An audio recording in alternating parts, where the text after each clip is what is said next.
चाहिए बच्चा। पार्ट 3। पिछले पार्ट में हमने देखा कि किस तरह नेहा और करण के बीच की गलतफहमी उन्हें कोर्ट तक ले जाती है और कोर्ट ये फैसला सुनाती है कि नेहा बच्चा पैदा कर करण को सौंपकर उससे डिवोर्स ले सकती है। कोई चाहे कितनी भी कोशिश कर ले, आने वाला अपनी किस्मत अपने साथ लेकर ही आता है। और उस नन्ही सी जान ने अपना जादू दिखाना शुरू कर दिया था। मेरा पेट। तुम ठीक तो हो नेहा? पेट में कुछ हुआ क्या? दर्द हो रहा है क्या? डॉक्टर के पास चले? नहीं, गुदगुदी हुई, लगा जैसे किसी ने अंदर से मुझे मारा। ऐसा कैसे हो सकता है? अरे तुम्हें भ्रम हुआ होगा। फिर हुआ?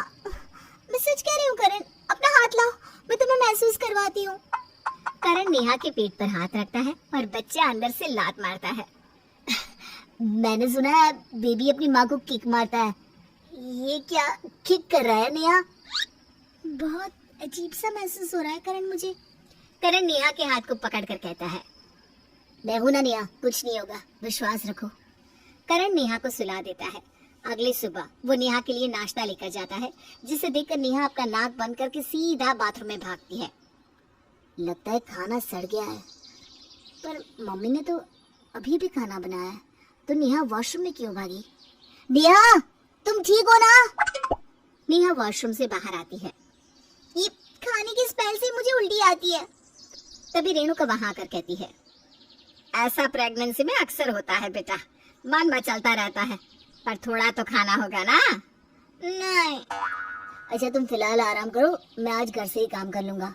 करण अपने लैपटॉप पर काम कर रहा होता है, तभी नेहा उसके पास आकर कहती है, मुझे ना चाउमीन खाने का मन कर रहा है करण। अच्छा 2 मिनट वेट करो, मैं अभी ऑर्डर कर देता हूँ। नहीं, ऑर्डर तो मैं खुद ही कर लेती। वो चौपाटी में जो चाट वाले के बगल में चाउमीन वाला है ना, वहीं का चाउमीन खाऊंगी मैं। अरे पर वो तो शाम में रेडी लगाता है। अच्छा कोई ना, मैं कुछ करता हूँ, लाता हूँ चाउमीन।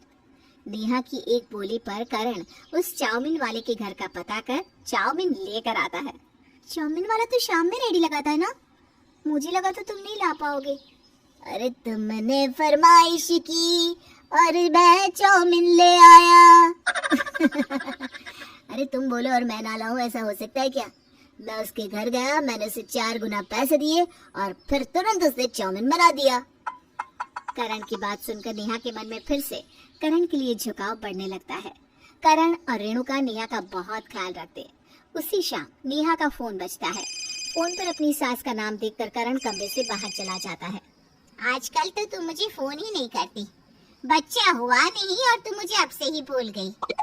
अरे नहीं मम्मी, मेरे मूड स्विंग से तो मैं खुद ही परेशान हो गई हूँ। और क्या तुम भी कुछ बोलती हो? 3 महीने की बात है, फिर तो ये बच्चा इन्हें थमाकर मैं तुम्हारे पास ही आने वाली हूँ ना। इसी तरह दिन बीत जाते हैं। फिर एक दिन, करण घर पर बैठ कर बोर हो गई हूँ मैं, मुझे बाहर जाना है। हाँ नेहा चलो, हम वॉक पर चलते हैं। करण नेहा के साथ पार्क में चला जाता है, जहाँ उसे अपने बचपन का फ्रेंड वरुण अपनी पत्नी और अपने 1 महीने के बच्चे के साथ मिलता है। अरे वरुण तुम? हाँ यार, परसों ही मेरा ट्रांसफर हुआ है। आई एम वेरी सॉरी यार, शादी बच्चा सब इतना जल्दी हुआ कि मैं किसी को खबर ही नहीं दे सका। खैर अब मिलो अपने भतीजे से, लीजिए भाभी। नेहा उस बच्चे को अपनी गोद में उठाती है। ओह गॉड, इसे कहीं चोट ना लग जाए, ये तो बड़ा नाजुक है। हमारा बच्चा भी इतना ही छोटा होगा क्या करण? इतना छोटा तो नहीं, इससे भी छोटा, क्योंकि ये तो 1 महीने का है। बच्चे को अपनी गोद में लेते ही नेहा के शरीर में थरथराहट से महसूस होती है, मानो उसका शरीर उस बच्चे को देखकर उसे बस सीने से लगाने के लिए तड़प रहा हो। नेहा आंख बंद करके उस बच्चे को अपने सीने से लगा लेती है, जिसे देखकर करण बहुत खुश हो जाता है। धीरे धीरे दिन बीतते जाते हैं और नेहा को 9वां महीना चढ़ जाता है। अब वो अपने शरीर में हो रहे बदलाव में इतनी उलझी रहती थी, अपनी माँ से ज्यादा बात नहीं कर पाती थी। अब उसे भड़काने वाला भी कोई नहीं था, जिस कारण उसे अपनी सास और पति का उसके प्रति प्यार दिखने लगा था। एक दिन खाने की टेबल पर बैठी नेहा कमरे में भागती है, उसके पीछे पीछे रेणुका भी कमरे में जाती है। मम्मू, मैं जानती हूँ बेटा, मैंने भी तो करण को पैदा किया था। शरीर अपने आप को तैयार कर रहा है। बच्चा आने के पहले ही भगवान उसके खाने का इंतजाम कर देता है। बच्चा पहला दूध अपनी माँ का ही तो पीता है। इसमें घबराने की कोई बात नहीं। बस दुख इस बात का है कि इस घर के अंश को शायद अपनी माँ का दूध ना मिले। उसकी किस्मत में यही होगा। ये सुनकर नेहा का मन भारी हो जाता है। जिस बच्चे से वो भागना चाहती थी, अब वो उसे अपने शरीर का एक हिस्सा लगने लगा था। वो अपने कमरे में हर तरफ बच्चे की फोटो लगा लेती है। दिन भर बच्चे को पालने के वीडियोस देखती रहती है, जिसे देखकर रेणुका करण से कहती है, क्या तुम भी वो देख पा रहे हो बेटा जो मैं देख पा रही हूँ? भगवान करे इससे सद्बुद्धि आए और हमारे घर के वंश को अपनी माँ का प्यार मिल पाए।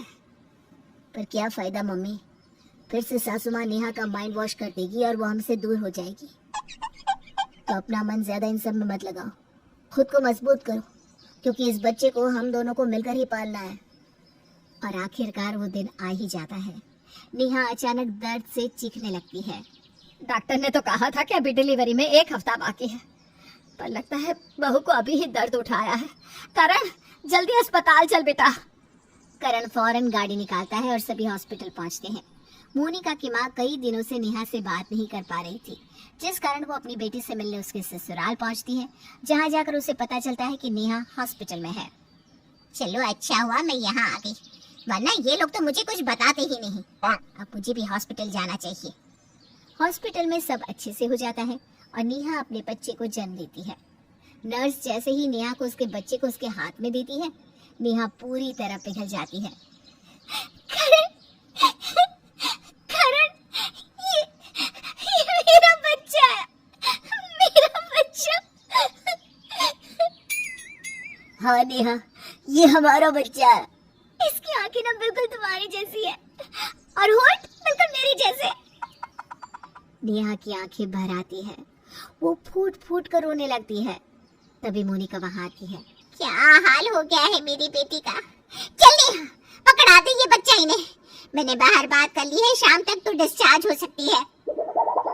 क्या? किनका बच्चा? ये मेरा बच्चा है। मेरा बच्चा मैं किसी को नहीं दूंगी। इससे वही प्यार मिलेगा जो वो डिजर्व करता है। इसे माँ का दूध मिलेगा मॉम। अब मुझे समझ में आया माँ बनना क्या होता है। बहू मेरे गले लग जा बेटा। नेहा करण को डिवोर्स नहीं देती और अपने बच्चे के साथ अपने ससुराल लौट आती है।